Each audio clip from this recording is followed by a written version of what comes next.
We are wired for connection. It's in our DNA.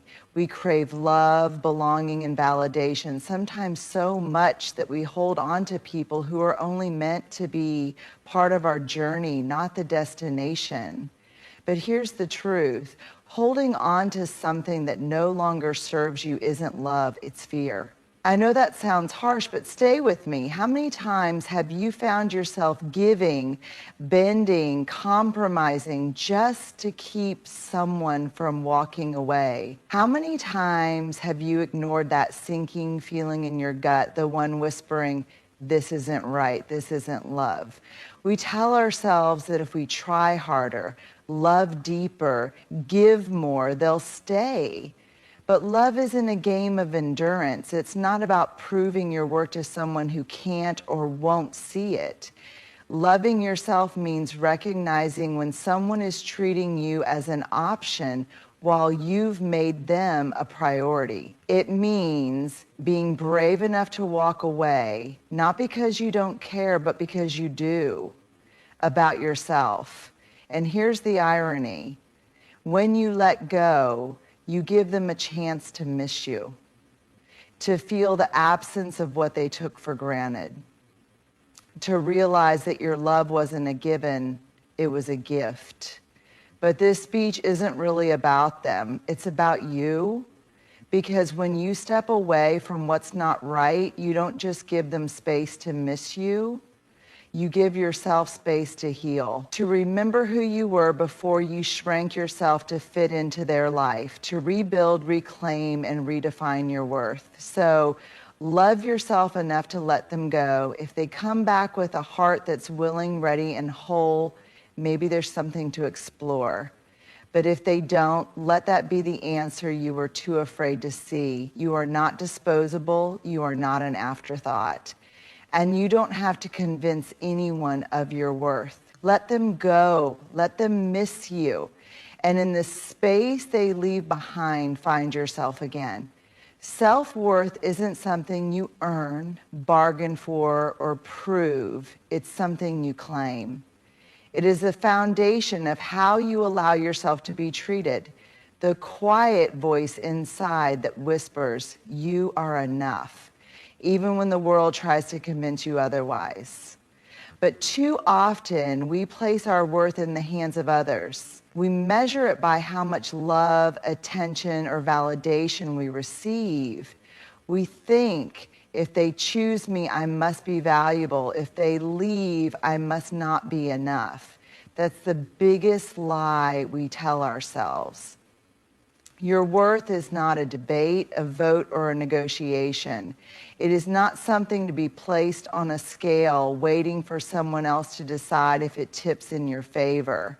You do not become more or less worthy based on someone's ability to love you, appreciate you, or understand you. Think about it. Have you ever dimmed your light just to keep someone comfortable? Have you stayed in situations where you weren't valued just to avoid the sting of rejection? We do this because we think love means sacrifice. We think if we give more, we'll be chosen. If we stay patient, they'll change. If we shrink ourselves, we'll finally fit. But love that requires you to abandon yourself is not love, it's self-betrayal. Real love, whether it's from a partner, a friend, or even yourself, doesn't ask you to compromise your dignity. It doesn't demand that you tolerate mistreatment, indifference, or emotional unavailability. It doesn't keep you waiting in uncertainty, hoping that one day you'll finally be enough. The truth is, you were enough the whole time. When you finally decide to stop negotiating your worth, when you stop begging, proving, over-explaining, or making excuses for people who don't see your value, you step into a different kind of power. You begin to attract relationships that don't drain you but nourish you. You stop settling for crumbs when you were meant for a feast. So let's say it again. Self-worth isn't negotiable. You don't have to prove it. You don't have to fight for it. You just have to believe it. And when you do, you'll realize that the people who truly see you, respect you, and love you will never ask you to bargain for what should have been yours all along. Letting go is one of the hardest things we'll ever do. Not because we don't know it's necessary, but because it requires us to face a truth we often try to avoid, that something we once held dear is no longer meant for us. Letting go isn't about giving up. It's not about being weak or failing to hold on long enough. It's about having the courage to walk away from something that no longer nurtures you, supports you, or aligns with the person you're becoming. Think about it. How many times have you stayed in a situation that drained you simply because the idea of leaving felt more terrifying than the reality of staying? How many times have you held on, not because it was good for you, but because the fear of the unknown felt unbearable? We hold on because we crave certainty. Because even if something is painful, at least it's familiar. At least we know how to navigate it. But here's the thing. Growth doesn't happen in comfort zones. Healing doesn't happen in places where you're constantly questioning your worth. And love, real love, doesn't require you to suffer in silence just to keep it alive. Letting go is an act of courage because it requires us to trust ourselves, to believe that we are strong enough to face what comes next, even if we can't see it yet. It means choosing our own well-being over our fear of loss. It means understanding that just because something felt right at one point doesn't mean it's right forever. But here's the part we often overlook. Letting go isn't just about releasing the other person. It's also about releasing our own guilt, resentment, and regret. It's about forgiving ourselves for the times we ignored red flags, for the moments we settled for less than we deserved, for the ways we abandon ourselves in the name of love. Courage isn't just about walking away. It's about refusing to carry the weight of something that was never yours to bear. And yes, it will hurt. There will be nights when the absence feels unbearable, when the loneliness creeps in, when the doubt whispers, maybe I should have stayed. But in those moments, remind yourself why you let go in the first place. Remind yourself that you are not walking away from love, you are walking toward it. The kind of love that doesn't require you to sacrifice your peace, the kind of love that exists first within yourself. So be brave enough to release what isn't meant for you. Trust that on the other side of letting go, there is something greater waiting for you. Something that doesn't require you to hold on so tightly, but instead meets you exactly where you are with open arms and no conditions. Silence is uncomfortable. Distance feels like loss. And space, especially when it means stepping back from someone we love, feels like the beginning of the end. But what if space isn't about losing something? What if space is the one thing that allows us to truly see what's real? When we're in the middle of something, whether it's a relationship, a friendship, or even a personal struggle, we often lose perspective. We become so entangled in emotions, expectations, and fears that we can't see the situation clearly. We react instead of reflect. We cling instead of question. We mistake attachment for connection. Space is what allows us to step back and see things as they really are, not just as we want them to be. Think about a painter standing too close to a canvas. Up close, all they see are individual brushstrokes, tiny details, and splashes of color that might not make sense. But when they take a few steps back, the entire image comes into view. What was once chaotic becomes clear. The same thing happens when we create space in our relationships in our lives. Maybe you've been holding on to someone because the thought of losing them is unbearable. Maybe you've been afraid that if you take a step back, they'll move on without you. Maybe you've convinced yourself that closeness is proof of love, that distance means disconnection. But real love, real connection, doesn't dissolve in space. It gains definition. Space gives you time to listen to your own thoughts instead of being consumed by someone else's presence. It allows you to separate your true needs from your fears. It gives the other person a chance to feel what life is like without you constantly there, making it clear whether they truly value you or simply take you for granted. Sometimes people need to miss you to realize your worth. They need to sit in your absence to understand what your presence meant. And you need space to remember who you are outside of them. Clarity doesn't come from clinging. It comes from stepping back.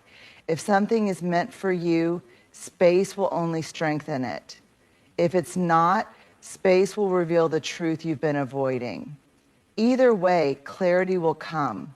So don't be afraid to take a step back. Give yourself permission to breathe, to reflect, and to see things for what they truly are. Because in that space, you will find the answers you've been searching for. We live in a world that tells us healing happens when we stay busy, when we fill the silence with distractions, surround ourselves with people, and keep moving forward, as if slowing down would somehow make the pain unbearable. But the truth is, real healing, the deep kind, the kind that transforms you, doesn't happen in noise. It happens in solitude. There's something terrifying about being alone with our thoughts. The silence forces us to face the feelings we've been running from, the memories we tried to bury, the truth we tried to avoid. But here's the thing.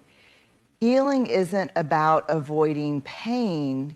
It's about sitting with it long enough to understand what it's trying to teach you. When you step into solitude, you give yourself the space to listen, to ask yourself the hard questions. Why did I stay in a place that didn't value me? What wounds have I been trying to ignore? What do I need to learn from this? No one else can answer these questions for you. No amount of external validation, social media scrolling, or temporary comfort can replace the work that needs to be done in solitude. Healing requires self-reflection, it requires honesty, it requires a willingness to sit in the discomfort of not having all the answers right away. Solitude isn't loneliness, it's an invitation. It's an invitation to reconnect with yourself, to rediscover who you are when no one is influencing you, to remember the things that bring you peace, outside of relationships, outside of expectations, outside of the noise.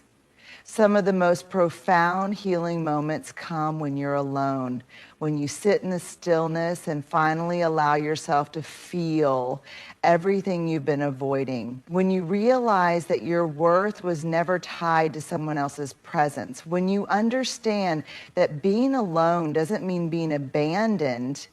It means being with the one person who will never leave you, yourself. And here's the most beautiful part. When you heal in solitude, you don't just heal for yourself.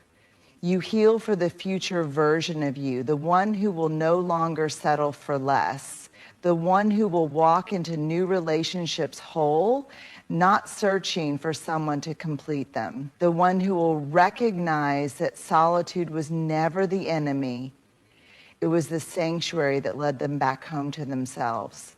So don't fear the quiet, embrace it, lean into the solitude, because that's where the healing begins. We hear the word love and immediately think of closeness, of two people merging their lives, sharing everything and never letting go. We've been taught that love means sacrifice, that it means saying yes even when we want to say no, that it means compromising our needs just to keep someone happy. But real love, healthy, lasting, fulfilling love, doesn't erase boundaries, it respects them. Boundaries aren't walls meant to keep people out, they're doors, guiding others on how to treat us.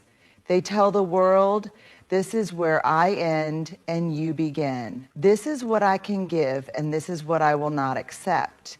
When love is real, it doesn't push against these limits, it honors them. Think about the relationships where you felt the most drained, the ones where you kept giving, bending, and stretching yourself thin just to keep the peace. You ignored your own needs because you didn't want to seem difficult.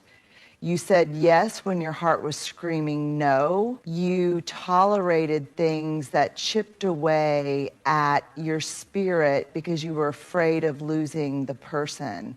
But what did that love cost you? Love that demands self-sacrifice isn't love. It's control. It's dependency. It's a slow erosion of the person you were before you started making yourself smaller to accommodate someone else. Real love doesn't ask you to betray yourself. It doesn't expect you to abandon your boundaries just to prove your commitment. Instead, it acknowledges them, respects them, and even encourages them. Because here's the truth. When someone truly loves you, they don't want you to disappear inside the relationship. They don't want you to give up your dreams, silence your voice, or push aside your feelings just to make them comfortable. They want you to be whole. They want you to be you. Boundaries protect your energy. They preserve your self-worth. They allow you to love and be loved in a way that is healthy, not suffocating. And the right people, the ones who are meant to be in your life, won't be threatened by your boundaries. They won't guilt you for needing space, for saying no, or for prioritizing your well-being. Instead, they will admire you for knowing your worth and respecting yourself enough to enforce it. Love that respects boundaries is love that lasts. It's love built on trust, not control. It's love that allows two people to grow individually and together without fear of losing themselves in the process. So don't be afraid to set boundaries. The people who truly love you won't fight against them. They'll respect them. Because real love doesn't ask you to choose between yourself and the relationship. It makes space for both. At the heart of it all, love, real love, begins with you. It begins with knowing your worth and refusing to negotiate it. It begins with the courage to let go of what no longer serves you, even when it hurts.